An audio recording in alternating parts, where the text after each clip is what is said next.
Everybody welcome back to the class. तो आज हम लोग फिर से क्लास 12 फिजिक्स के इंग्लिश मीडियम के स्टूडेंट्स के लिए जो एमसीक्यूज सीरीज स्टार्ट की थी उसको कंटिन्यू करने जा रहे हैं। बीच में एक बहुत बड़ा गैप आ गया, मुझे पता है, क्योंकि दिवाली वेकेशन था और मैं बहुत चीज़ों को लेके बिजी था।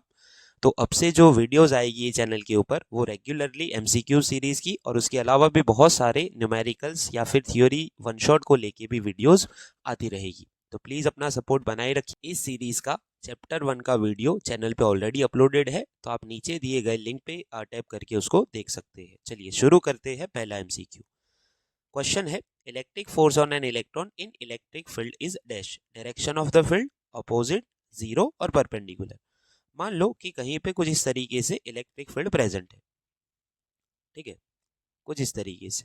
यहाँ पे अगर आप लोग इलेक्ट्रॉन रखो तो उसके ऊपर कहाँ पे फोर्स लगेगा। देखो मैंने आपको एक चीज बताई है, चैप्टर 1 में भी बोला था कि इलेक्ट्रिक फील्ड जो है वो पॉजिटिव में से जनरेट हो रहा है, ऐसा आपको सोच के चलना है। अगर आप लोग यहाँ पे इलेक्ट्रॉन रखो तो वो इस तरफ अट्रैक्ट होगा, यानी इस पे जो फोर्स लगेगा अपोजिट डायरेक्शन ऑफ फील्ड, यानी फील्ड की अपोजिट डायरेक्शन में, यानी वो पॉजिटिव की तरफ अट्रैक्ट होगा। ठीक है, चलिए number 2, when a proton moves opposite to electric field, work done on it by electric field is dash and electrostatic potential energy. देखो दोनों चीजों में आपको डिटेल में समझाऊंगा। सबसे पहले हम लोग एक इलेक्ट्रिक फील्ड ड्रॉ करेंगे। मान लो कि यहाँ पे एक इलेक्ट्रिक फील्ड है, ठीक है, यहाँ पे कुछ इस तरीके से इलेक्ट्रिक फील्ड प्रेजेंट है। आपको बोला है when a proton moves opposite to electric field. चलो मैंने सबसे पहले आपको ये बोला कि पॉजिटिव में से जनरेट हो रहा है, ऐसा सोचो। एक प्रोटॉन यहाँ पे पड़ा है, वो इलेक्ट्रिक फील्ड के ऑपोजिट जा रहा है, यानी इसके ऊपर अगर मैं आपको बोलूं कि फोर्स कहाँ लगेगा तो आप खुद समझ सकते हो कि इलेक्ट्रिक फील्ड जहां से जनरेट हुआ है वहां पॉजिटिव सोचना है। तो हमारा जो प्रोटॉन है उसके ऊपर जो फोर्स लगेगा उसकी डायरेक्शन इस तरफ होगी। फोर्स इस तरफ लग रहा है, इलेक्ट्रिक फील्ड की वजह से फोर्स इस तरफ लग रहा है, पर उसका जो डिस्प्लेसमेंट हो रहा है वो लेफ्ट में हो रहा है। डिस्प्लेसमेंट हो रहा है लेफ्ट में। अभी आपको वर्क का फॉर्मूला पता है, force into displacement, F dot D. यहाँ पे आएगा एफ डी, फोर्स और डिस्प्लेसमेंट अपोजिट डायरेक्शन में है तो cos 180, और इसका आंसर आएगा माइनस एफ डी, यानी ये जो वर्क होगा वो नेगेटिव होगा। और आपको ये भी बताना है साथ साथ में कि इलेक्ट्रोस्टैटिक पोटेंशियल एनर्जी, देखो आप एक चीज ऑलवेज याद रखो कि if work needs to be done, देखो मैं आपको शॉर्टकट बता देता हूं, needs to be done to move any charge. अगर किसी भी चार्ज को मूव करने के लिए वर्क करना पड़े तो पोटेंशियल एनर्जी इंक्रीज होगी। आपको याद रखना है, अगर वर्क करना पड़े तो जो आप वर्क करोगे वो आपको एनर्जी इंक्रीज करके देगा। ठीक है, और if it moves by itself, if it moves by itself, आपको याद रखना है, if it moves by itself you decreases. तो अभी आप लोग मुझे यहाँ पे बताओ कि मुझे प्रोटॉन को इस तरफ ले जाना है, सामने भी एक प्रोटॉन पड़ा है, तो क्या ये अपने आप इधर जा पाएगा? तो आपको समझ में आ रहा है कि ये जो चार्ज पड़ा है जिसकी वजह से फील्ड प्रेजेंट है वो इसको रिपेल करना चाह रहा है, पर हम लोग उसको उसके सामने ले जा रहे हैं, यानी हमें वर्क करके ले जाना पड़ेगा, हमें उसके ऊपर वर्क करके यानी फोर्स लगा के ले जाना पड़ेगा, तो एनर्जी आपकी इंक्रीज होगी। सिंपल आप समझो, वर्क करके ले जाने का मतलब है इसको यहाँ से इधर ले जाने के लिए मुझे फोर्स लगाना पड़ेगा। अगर इसको दूर ले जाना होता तो वो अपने आप चला जाता क्योंकि वो खुद रिपेल हो रहा है, पर मुझे अपोजिट ले जाना है तो मुझे फोर्स लगा के यानी वर्क करके ले जाना पड़ेगा, तो एनर्जी इंक्रीज होगी। तो आंसर आएगा नेगेटिव एंड इंक्रीज। ठीक है, चलिए number 3, Q is the charge on the surface of the metal sphere having radius R. एक आर रेडियस का मेटल स्फीयर है, ठीक है, एक आर रेडियस का मेटल स्फीयर है, उसके ऊपर आपको बोला कि क्यू जितना चार्ज है, मान लो कि सब जगह यहाँ पे इस तरीके से चार्ज प्रेजेंट है और ये जो टोटल चार्ज है वो क्यू के बराबर। आपको ये बताना है then the electrostatic potential at R by two distance. आपको सेंटर से आर बाई टू डिस्टेंस के ऊपर इलेक्ट्रोस्टैटिक पोटेंशियल बताना है। देखो आपको एक चीज पता होनी चाहिए कि potential is constant inside a charge conductor, inside a charge conductor अंदर जो पोटेंशियल होता है वो constant, which is equal to the value of v। On surface, यानी सरफेस पे जितना पोटेंशियल होगा उतना ही सब जगह यहाँ पे अंदर होगा। कोई भी पॉइंट ले लो, सब जगह पोटेंशियल सरफेस के बराबर होगा। तो यहाँ पे हम लोग लिखेंगे कि V at r/2 is equal to V at surface, और सरफेस यानी r डिस्टेंस पे कितना होगा, KQ/r, और K को मैं ऐसे लिख सकता हूँ 1/4πε0 Q/r। तो आंसर आ जाएगा डी। को यहाँ पे गलती से r/2 मत ले लेना, क्योंकि अंदर भले ही r/2 हो, r/3 हो, r/4 हो, कुछ भी डिस्टेंस हो, पोटेंशियल सरफेस जितना ही होगा। तो इसका आंसर आएगा KQ/r, यानी 1/4πε0 Q/r। चलिए number 4, if a particle of m mass an electric charge q is made to fall freely in uniform field, what will be its kinetic energy of the particle after t time. देखो ध्यान से समझो, एक particle है जिसका charge है q, जिसका मास है m, इसको यहाँ से फ्री फॉल करने दिया जाए। देखो फ्री फॉल करने देंगे, आपको बताना है टी टाइम के बाद उसकी काइनेटिक एनर्जी क्या होगी। तो काइनेटिक एनर्जी का फॉर्मूला होता है k is equal to 1/2 mv²। Kinetic energy निकालने के लिए मुझे टी टाइम के बाद उसकी स्पीड पता होनी चाहिए। तो कोई भी बॉडी अगर फ्री फॉल कर रही है, ऐसे फ्री फॉल कर रही है, मान लो कि इनिशियल स्पीड है v0, तो वो तो जीरो होती है, सबको पता है फ्री फॉल में स्टार्टिंग में पार्टिकल रेस्ट पे होगा। मान लो टी टाइम के बाद उसकी स्पीड हो गई v, अभी वो कितनी है, तो फॉर्मूला होगा v is equal to v0 plus at, kinematic equation. Initial तो जीरो है, तो ये एनर्जी जो हो जाएगी v is equal to at। अच्छा, ए क्या होता है एक्सेलरेशन, तो वो होता है force upon mass. F is equal to M A होता है, वहां से is equal to F upon M. और एफ क्या होता है, F is equal to Q E. यहाँ पे जो उसके ऊपर फोर्स लगेगा, आपको देखो उसको जो फ्री फॉल कराना है फील्ड के अंदर कराना है, फील्ड के अंदर, यानी यहाँ पे फील्ड प्रेजेंट है कुछ इस तरीके से, या फिर मान लो कि ऐसे नीचे की तरफ प्रेजेंट है, ऐसे फ्री फॉल कर रहा है वो, ठीक है। तो यहाँ पे उसके ऊपर फोर्स लगेगा F is equal to Q E divide by M तो है ही, और यहाँ पे टी है ही। तो वेलोसिटी यानी स्पीड आपको मिल गई Q E upon M into T. बस उसको यहाँ पे पुट कर लो, 1/2 m v का स्क्वायर यानी Q E T upon M उसका स्क्वायर, तो हो जाएगा 1/2 m Q square E square T square upon M square.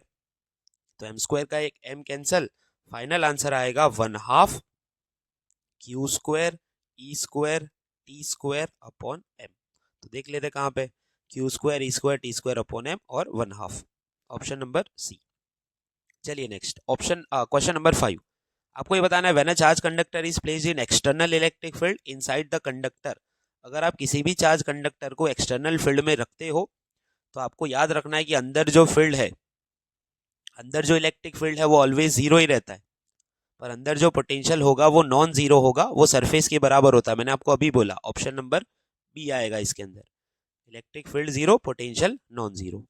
चलिए number 6, electric field is along the direction in which rate of potential. आपको simple याद रखना है ई ई नहीं, यहाँ पे लिखना पड़ेगा v decreases in the direction of field, in the direction of electric field.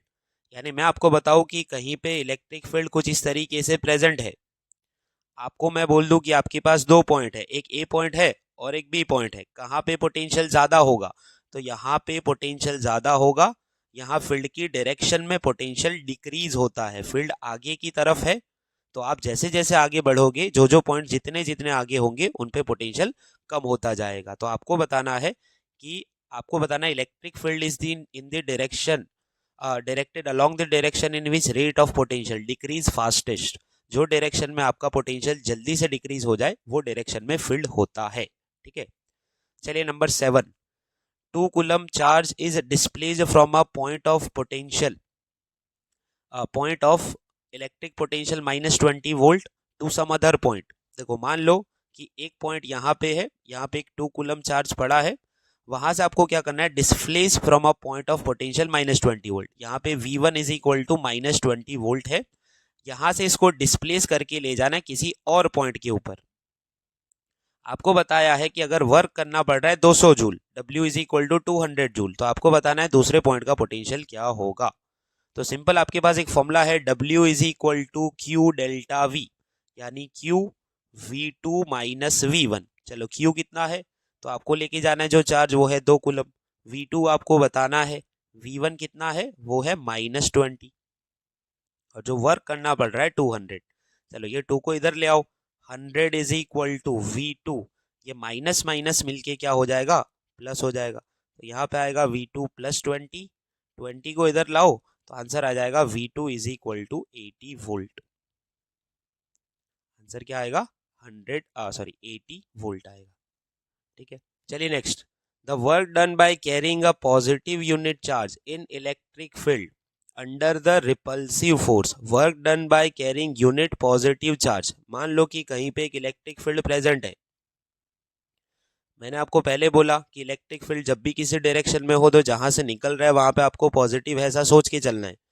आपको बोला एक यूनिट पॉजिटिव चार्ज को रिपल्सिव फोर्स के अंडर इन्फिनिटी से किसी पॉइंट पे लाया जाए। यानी मान लो कि अभी कोई चार्ज, ये मान लो कि यहाँ से मैं इसको हटा देता हूँ। अभी मान लो कि ये पॉजिटिव चार्ज इन्फिनिटी के ऊपर है, वहां से इसको इधर लेके आना है किसी पॉइंट के ऊपर। तो आप खुद समझो कि जब वो इधर आ रहा होगा, फील्ड के अगेंस्ट रिपल्सिव फोर्स, यानी ये वाला प्रोटॉन जहां से फील्ड जनरेट हुआ वो इसको रिपेल करेगा, और ये इसके ऑपोजिट में जाना चाह रहा है। तो आप खुद समझो कि यहाँ पे जब कोई चीज मोशन कर रही हो और उसके ऊपर रिपल्सिव फोर्स लग रहा हो, तो उसकी स्पीड धीरे धीरे कम होती जाएगी, स्पीड डिक्रीज। यानी अगर स्पीड डिक्रीज हो रही है तो काइनेटिक एनर्जी डिक्रीज होगी। और जैसा मैंने आपको बोला कि अगर आपको इसको फोर्स लगा के ले जाना पड़ रहा है तो पोटेंशियल एनर्जी इंक्रीज होगी। सिंपल, काइनेटिक एनर्जी डिक्रीज होगी, पोटेंशियल इंक्रीज। तो देखिए क्या ऑप्शन है, काइनेटिक इंक्रीज तो गलत है, काइनेटिक डिक्रीज सही है। हमारा आंसर आ गया। देखो तीसरा ऑप्शन भी है पोटेंशियल डिक्रीज, तो वो गलत है, पोटेंशियल इंक्रीज होगी। ठीक है, चलिए number 8। Give the dimensional formula of electric potential. कोई भी डायमेंशनल फॉर्मूला निकालने के लिए उसका एक सिंपल इक्वेशन लिखना पड़ता है। V का मैं लिख देता हूँ, V is equal to E into D. कोई रिलेशन लिखा मैंने E के साथ। अभी E का फॉर्मूला है F/Q इंटू डी। अच्छा, F क्या होता है, मास इंटू एक्सेलरेशन। Q क्या होता है, I इंटू टी, और ये है आपका साथ में मल्टीप्लाई बाई डी। चलो ये सबका यूनिट लिखो। M होता है किलोग्राम, एक्सेलरेशन होता है मीटर पर सेकंड स्क्वायर, डी होता है आपका मीटर। चलो नीचे डिवाइड बाय, आई होता है एम्पियर और टी होता है आपका सेकंड। तो चलिए क्या होगा, तो ऊपर बचेगा किलोग्राम, यहाँ मीटर इंटू मीटर, ये बनेगा मीटर स्क्वायर। ये सेकंड स्क्वायर नीचे जाएगा, एक और सेकंड है नीचे, तो नीचे हो जाएगा सेकंड क्यूब, और नीचे है एम्पियर। चलो किलोग्राम का क्या होता है, तो वो होता है dimensional formula m1, metre square का L2, सेकंड रेस टू 3 ऊपर आएगा तो सेकंड माइनस 3 यानी T-3, और एम्पियर ऊपर आएगा तो A-1।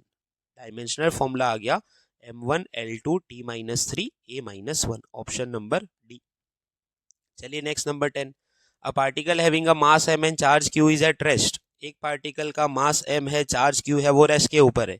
On applying a uniform electric field of E on it, it starts moving. इसके ऊपर एक इलेक्ट्रिक फील्ड लगाया तो मूव करना चालू कर रहा है। What is it's kinetic energy when it travels a distance y in the direction of force. मान लो कि एक पॉजिटिव चार्ज है, यहाँ पे हमने इसके ऊपर एक फील्ड लगाया। ठीक है, फील्ड लगाया। अभी सबको पता है कि फील्ड जो जनरेट होता है वो दूसरे पॉजिटिव में से ही होता है। तो इसके ऊपर जो फोर्स लगेगा वो रिपेल्सिव डायरेक्शन में, यानी ये भी पॉजिटिव है तो ये इसको रिपेल करेंगे। मान लो कि यहां से कुछ y डिस्टेंस तक पहुंच गया, यानी डिस्प्लेसमेंट हो गया y, तो आपको बताना है कि काइनेटिक एनर्जी कितनी हो गई होगी। तो सिंपल है, जितना वर्क करोगे उतनी काइनेटिक एनर्जी में चेंज आएगा। वर्क एनर्जी थ्योरम, K2 का डेल्टा K का मतलब होता है K2 माइनस K1, और K तो आपका K1 तो क्या था, 0, क्योंकि वो इनिशियली रेस्ट के ऊपर है।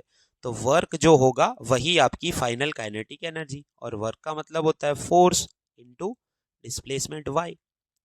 और यहाँ पे और चीज लिखिए, फोर्स का फॉर्मूला क्या होगा, QE।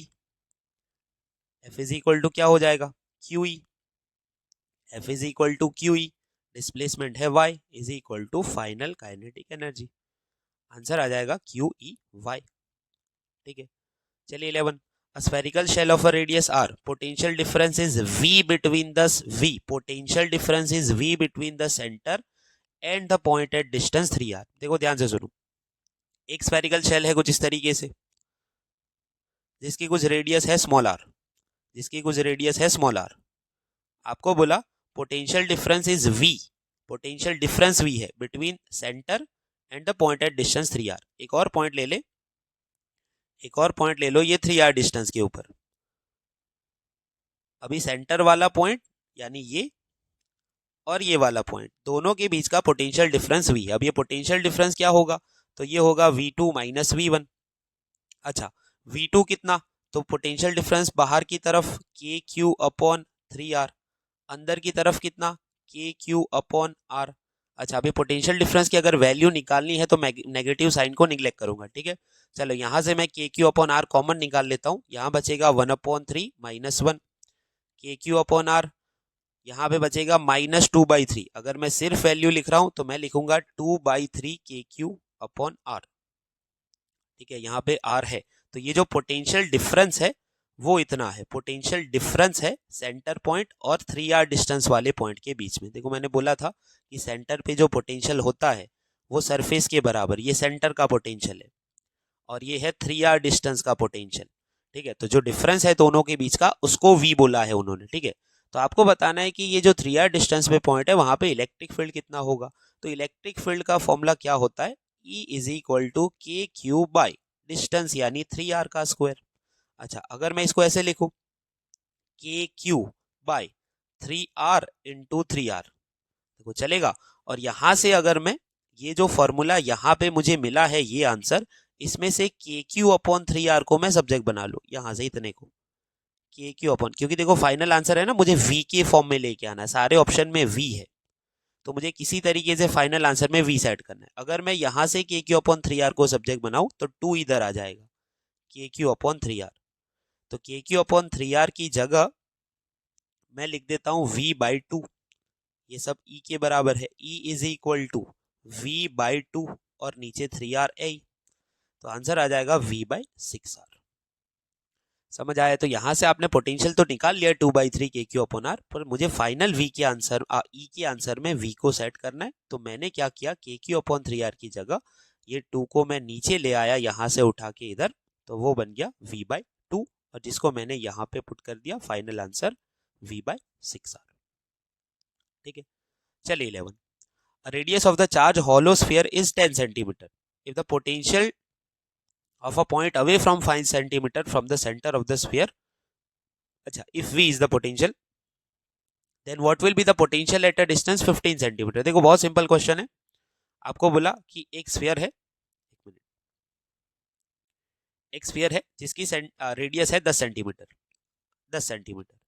आपको बोला कि सेंटर से 5 सेंटीमीटर वाले डिस्टेंस पे पोटेंशियल है v यहाँ पे। तो आपको ये बताना है कि 15 सेंटीमीटर वाले पॉइंट पे पोटेंशियल क्या होगा। तो सिंपल मैंने आपको बोला था कि इनसाइड अ स्फीयर या फिर कंडक्टर v इज कांस्टेंट और कितना equal to surface, equal to surface. तो v एट 5 सेंटीमीटर वो v एट 10 सेंटीमीटर यानी सरफेस के बराबर ही होगा, और वो कितना के क्यू अपॉन आर, आर यानी कितना 10, ठीक है। अच्छा अभी निकालना है v एट 15, तो वो होगा के क्यू बाई 15।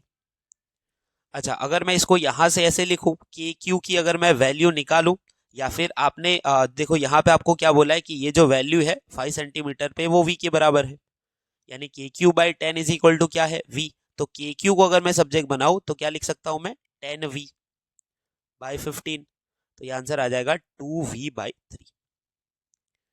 15 सेंटीमीटर पे जो पोटेंशियल है 2v/3 यानी 5 सेंटीमीटर पे जो है वहां पे के क्यू बाई 5 नहीं लिखना, आपको ध्यान रखना वो सरफेस का ही होगा, के क्यू बाई 10 ही होगा। 5 सेंटीमीटर वाला पोटेंशियल के क्यू बाई 10 और उसको v के बराबर लिया, और अगर मैं 10 को सामने ले जाऊं तो के Q is equal to 10v, बस वो के क्यू जो 15 में लिया था उसमें 10v लगाया, फाइनल आंसर 2v/3। चलिए 13, electrostatic potential is a dash quantity. देखो पोटेंशियल एक स्केलर क्वांटिटी है पर उसका डायमेंशन होता है, scalar with dimensions. 14, if potential energy of 5 coulomb positive charge is 50 joule at a point in electric field then potential at the point।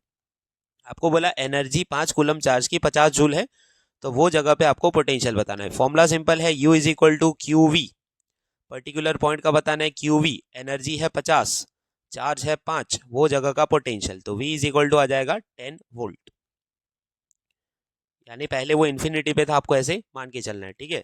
अच्छा, V की जगह मैं ऐसे भी लिख सकता हूँ, U is equal to Q delta V, और डेल्टा वी की जगह मैं लिख सकता हूँ वो जगह का माइनस इन्फिनिटी का पोटेंशियल, और इन्फिनिटी का पोटेंशियल 0 होता है, इसलिए मैंने सीधा क्या लिख दिया, क्यू वी। पिछले क्वेश्चन में हमने क्यू डेल्टा वी लिखा था, ठीक है। चलिए next question number 15, when electron is brought towards proton, energy देखो मैंने आपको समझाया, एक इलेक्ट्रॉन है एक प्रोटॉन है, इलेक्ट्रॉन को प्रोटॉन की तरफ जाना है, तो आप खुद समझो कि ये अट्रैक्ट बाय इटसेल्फ, ये अपने खुद से ही अट्रैक्ट हो जाएगा, मुझे वर्क करने की यानी फोर्स लगाने की जरूरत नहीं पड़ेगी, यानी अपनी एनर्जी खर्च करके खुद जाएगा, तो पोटेंशियल एनर्जी डिक्रीज होगी। अगर मुझे चार्ज को कुछ इस तरीके से मूव करना पड़ रहा है कि मुझे फोर्स लगाना पड़े, तो मुझे एनर्जी देनी पड़ेगी, यानी वो पोटेंशियल एनर्जी बढ़ेगी। यहाँ वो खुद जा रहा है, यानी एनर्जी आपकी डिक्रीज होगी। Number 16, potential due to a dipole, dipole के पोटेंशियल का फॉर्मूला है K P cos theta upon R square, तो ई प्रपोर्शनल टू होगा 1 upon R square, varies according to 1 upon R square, ठीक है। चलिए next, for a point on the axis of the dipole theta 0 और theta pi, देखो E is equal to K P cos theta upon R square, अगर मैं cos 0 रखूंगा, तो answer आएगा के पी अपॉन आर स्क्वायर, और अगर मैं कॉस पाई यानी 180 रखूंगा, तो आंसर आएगा minus K P upon R square, तो plus K P upon R square minus K P upon R square, ठीक है। चलिए number 18, when electric dipole is in stable equilibrium, uniform electric field, electrostatic potential energy, देखो आपको potential energy in of a dipole का formula पता है, minus PE cos theta, stable का मतलब होता है मिनिमम एनर्जी, तो मिनिमम का मतलब कब होगा, नेगेटिव, यानी कॉस 0 डिग्री अगर मैं रखूंगा, तो यू मिनिमम मेरी हो जाएगी कॉस 0 की वैल्यू 1 रखने पे आंसर आ जाएगा माइनस पीई, तो स्टेबल का मतलब कम से कम potential energy. 19, in uniform electric field when a dipole is unstable, unstable equilibrium angle between dipole moment and electric field, देखो अनस्टेबल का मतलब होता है maximum energy, maximum potential energy, अभी एनर्जी का फॉर्मूला है माइनस पीई कॉस थीटा, अगर ये आंसर मुझे मैक्सिमम लेके आना है, तो मुझे ये थीटा की वैल्यू लगानी पड़ेगी 180, तब जाके मेरा आंसर मैक्सिमम, यानी अगर मेरा यू मैक्सिमम निकालना है तो कॉस 180 लगाना पड़ेगा, और जब मैं कॉस 180 लगाऊंगा तो मेरा आंसर आएगा माइनस पीई इंटू -1, यानी आंसर आएगा प्लस पीई, ये एनर्जी की मैक्सिमम वैल्यू है, तो मेरा एंगल जो बनेगा पी और ई के बीच का वो बनेगा 180, मैक्सिमम एनर्जी यानी अनस्टेबल इक्विलिब्रियम, ठीक है। चलिए next, angle between potential surface and field, सबको पता है कि यहाँ पे कोई चार्ज है, यहाँ से ऐसे रेडियली आउटवर्ड्स फील्ड निकलता है, और जो इक्विपोटेंशियल सरफेस होता है मेरा कुछ इस तरीके से सर्कुलर स्फेरिकल शेप में होता है, यानी यहाँ पे जो दोनों के बीच का एंगल है ये है 90, फील्ड और सरफेस के बीच का जो एंगल है वो कितना है, 90 डिग्री है, तो आंसर क्या आएगा यहाँ पे π/2, 90 डिग्री, ठीक है। 21, work required to give displacement of x to a unit positive charge on equipotential surface is dash, equipotential surface के ऊपर, इक्विपोटेंशियल सरफेस का मतलब होता है कि मान लो कि इसके ऊपर अगर मैं 2 पॉइंट ले लूँ ए और बी, तो ये दोनों पॉइंट का जो पोटेंशियल होगा वो सेम होगा, V is equal to V B. अगर मैं किसी चार्ज को एक जगह से दूसरी जगह लेके जा रहा हूँ, तो आपको वर्क का फॉर्मूला पता है Q into delta V, delta V का मतलब होगा V B minus V A, और अगर दोनों का पोटेंशियल सेम है तो ये आ जाएगा Q इंटू 0, तो इसका मतलब है वर्क 0, यानी मुझे वर्क तभी करना पड़ता है जब दो जगह के बीच का पोटेंशियल का कुछ डिफरेंस हो, अगर पोटेंशियल का डिफरेंस ही 0 है, यानी इक्वी पोटेंशियल सरफेस के दोनों पॉइंट सेम पोटेंशियल पे है, तो पोटेंशियल का डिफरेंस 0, तो वर्क भी आएगा 0। 22, विच of the following atom has permanent dipole moment, permanent dipole moment इसकी होती है जिसके अंदर पॉजिटिव नेगेटिव दोनों का सेंटर सेपरेट होता है, HCl टेक्स्ट बुक का है। Equivalent capacitance of series, series capacitance का फॉर्मूला होता है 1/C equivalent is equal to 1/C1 plus 1/C2।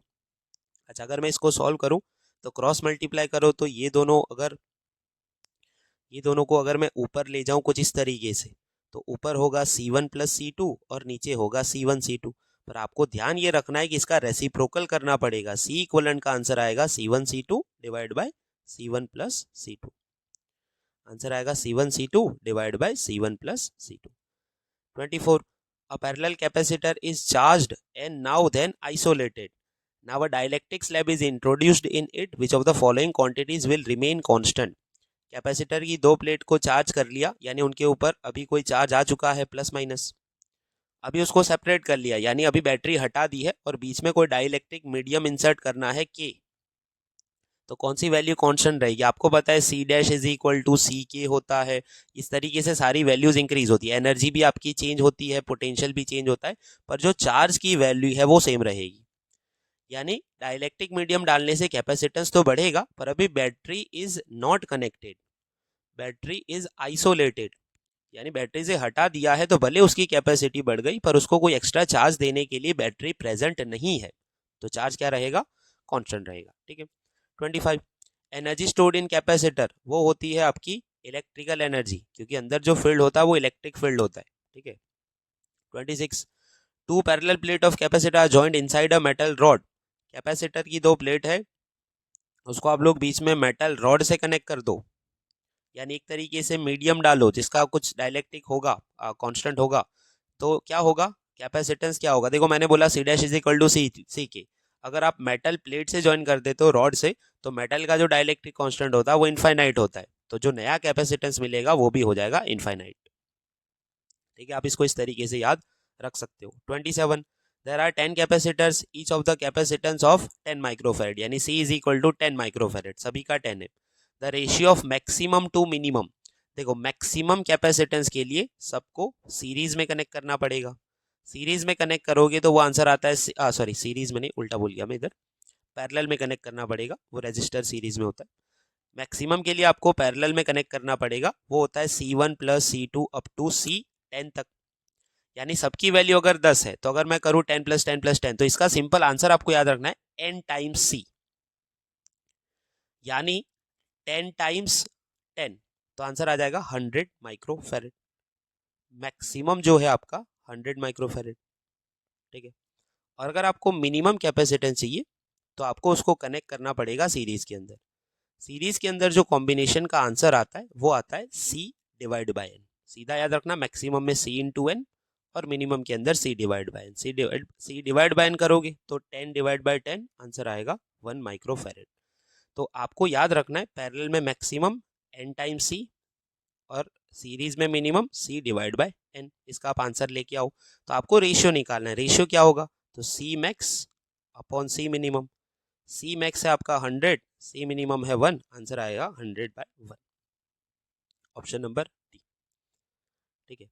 चलिए 28.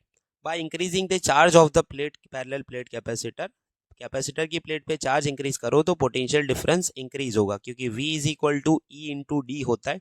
अगर आप लोग चार्ज को इंक्रीज करो तो आपका जो इलेक्ट्रिक फील्ड है वो इंक्रीज होगा दोनों प्लेट के बीच में, तो पोटेंशियल डिफरेंस भी आपका इंक्रीज होगा।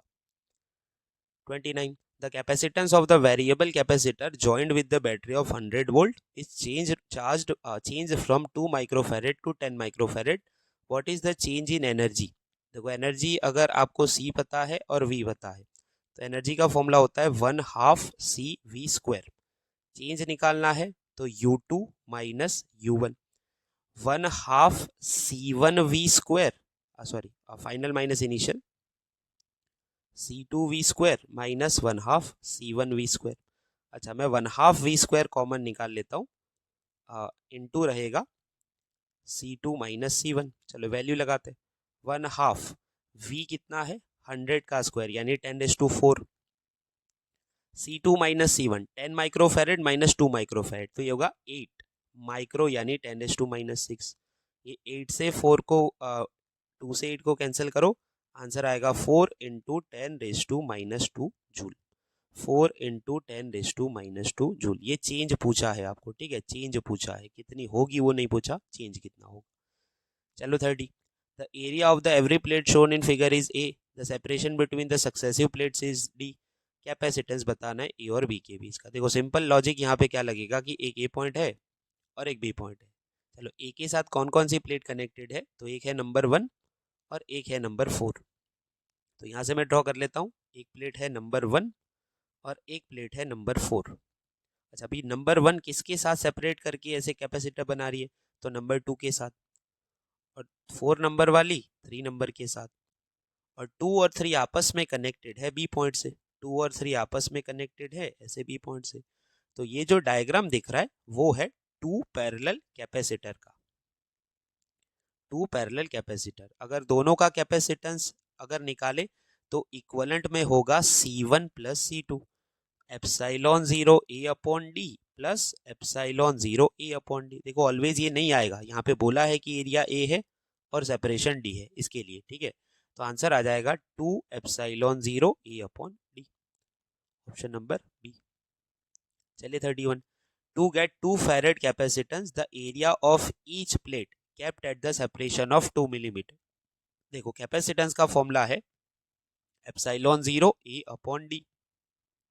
आपको बताना है एरिया क्या रखना पड़ेगा अगर 2 फैरेड का capacitor, C D upon epsilon 0।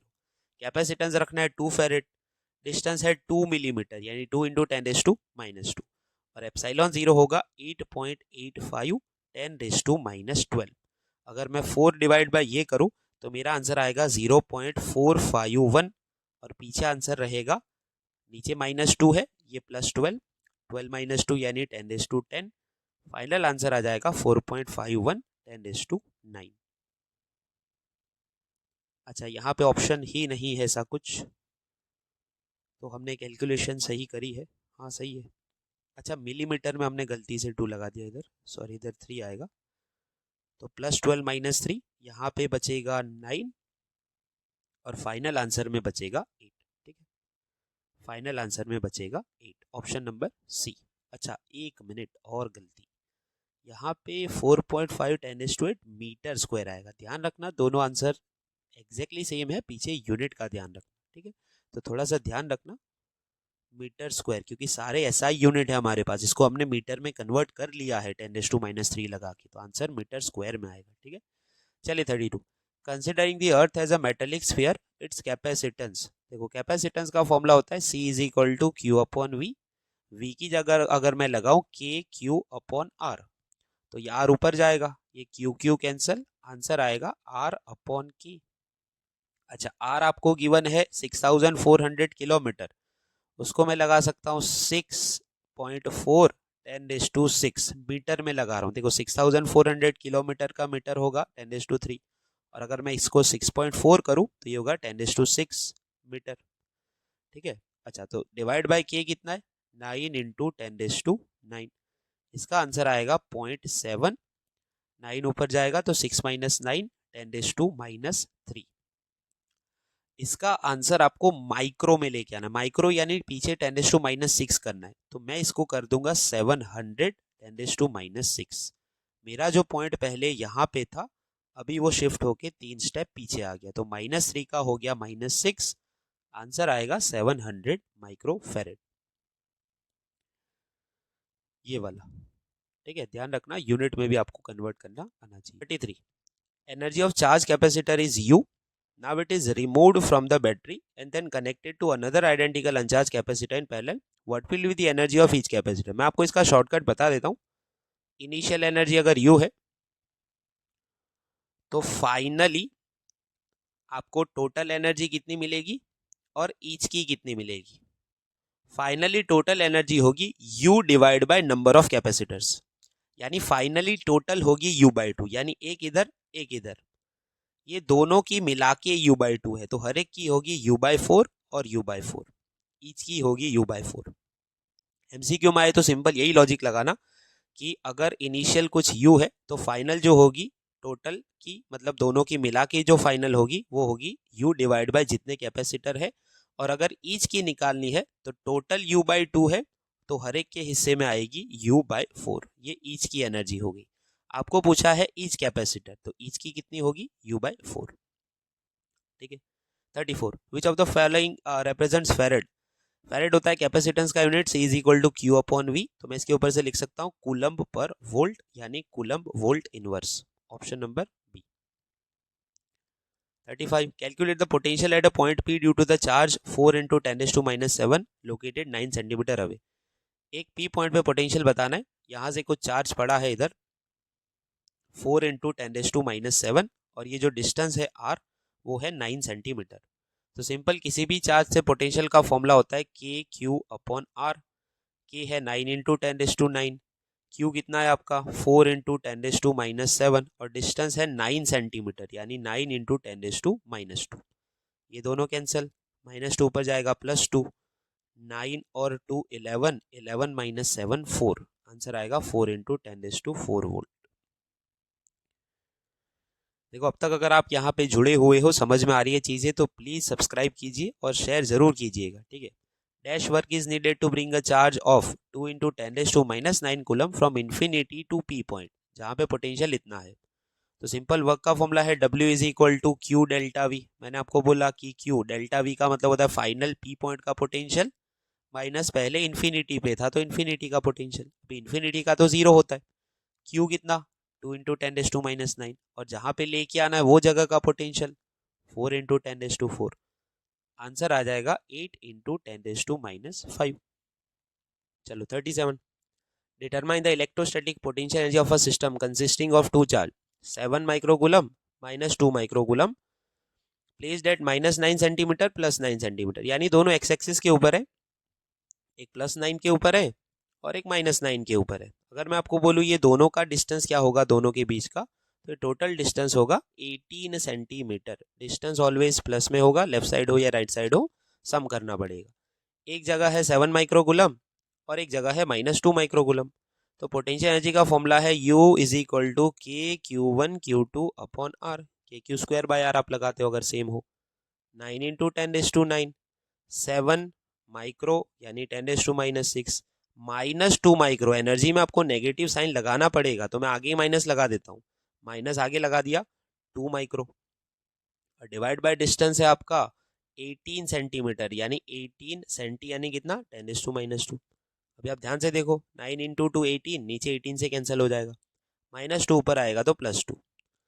अभी 9 और 2 11 और ये -6 -6 -12, 11 -12, पावर बचेगी 10⁻1 और ऊपर जो बच रहा है 7, तो आंसर आ जाएगा 0.7 जूल और आगे है नेगेटिव साइन, आगे क्या है माइनस साइन, तो ध्यान रखना ऑप्शन ए। चलिए 38. 3 capacitor of each 9 picofarad are connected in series, what is the total capacitance. मैंने आपको बोला सेम कैपेसिटेंस अगर सीरीज में हो तो C डिवाइड बाय N करना है। C है 9 पिको डिवाइड बाय 3, आंसर आ जाएगा 3 पिकोफैराड। अगर इसी तरीके से पैरेलल में हो तो C time N times C करना है, यहाँ पे डिक्रीज होगा तो C डिवाइड बाय N करना है, ठीक है। देखो आप लॉन्ग मेथड से भी लेके आ सकते हो, 1/9 + 1/9 + 1/9, ये हो जाएगा डिवाइड बाय 9 कॉमन ऊपर 3, ये C इक्वलेंट अगर रेसिप्रोकल करो 9/3 यानी आंसर 3 ही आएगा। तो जब भी सेम हो तो C डिवाइड बाय N आपको कर लेना है। कंडीशन है तीनों की, यानी जितने भी है उनकी वैल्यू सेम होनी चाहिए। 39. 3 capacitor of 2 3 4 are connected in parallel, what is the total capacitance. Simple 2 + 3 + 4, answer आएगा 9, ठीक है। Last MCQ 40. 12 picofarad capacitor is connected to 50 volt battery, how much energy. Energy का फॉर्मूला आपको यहाँ पे कैपेसिटेंस दिया है और वोल्टेज दिया है, तो एनर्जी का फॉर्मूला देखो तीन फॉर्मूलाज है, 1/2 CV², Q² अपॉन 2C और QV/2। पर क्वेश्चन में मुझे C और V गिवन है तो मैं 1/2 CV² लगाऊंगा। 1/2 C है आपका 12 पिको यानी -12 और V² यानी 50 का स्क्वायर 2500, यहाँ पे हो जाएगा 6, 2500 इंटू 6, ये होगा 15,000 इंटू 10⁻12। अगर मैं इसको 1.5 कर लूँ, यानी मेरा जो पॉइंट है अभी यहाँ से फाइनल पीछे से उठा के 4 स्टेप लेफ्ट में लाऊं तो पावर 4 बढ़ जाएगी, यानी -8 जूल। 1.5 10⁻8, या फिर आप इसको 15 इंटू 10⁻9 भी लिख सकते हो, ठीक है। यानी ये लोग 4 स्टेप नहीं लाए, 3 स्टेप ही पीछे लाए, इधर लेके आए ऑप्शन के अकॉर्डिंग। इतने झूलिए ऑप्शन मुझे दिख रहा है, ऑप्शन नंबर सी। तो यहाँ पे हमारा चैप्टर 2 का एमसीक्यूज पैम्पलेट खत्म हो गया। 40 एमसीक्यूज जो अच्छे अच्छे इसमें मैंने निकाले हैं, एग्जाम में आने के बहुत ज़्यादा चांसेस है। तो प्लीज़ इसको अच्छे से प्रिपेयर कीजिए। कोई भी डाउट हो आप मुझे कमेंट में बता सकते हैं। इस तरीके से वीडियोस चैनल पे आते रहेंगे, तो प्लीज़ सपोर्ट बनाए रखिएगा और प्लीज़ अपने दोस्तों के साथ इसको शेयर कीजिए। Thank you very much.